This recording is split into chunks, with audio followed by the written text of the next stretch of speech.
এত সুন্দর করে ফল সবজি সবকিছু কাটা হয়েছে একটা বিশেষ উদ্দেশ্যে। বেসিক্যালি এটা একটা পূজা ছিল। এটা ছিল শিবলি পূজা এবং অষ্টপরিষ্কার সহ সঙ্গদান আর হচ্ছে উপগুপ্ত পূজা। এই অনুষ্ঠানটা মূলত আমার শ্বশুরবাড়ির সাইডে করা হয়েছিল।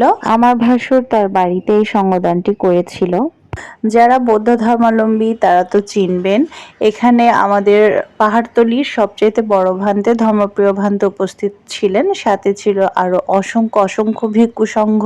আর এখানে শুধু শিবলি পূজা, উপগুপ্ত ভান্তে পূজা এবং অষ্টপুষ্কর সহ সঙ্গদান নয়, এখানে আরো বহুবিধ পূজা করা হয়েছিল।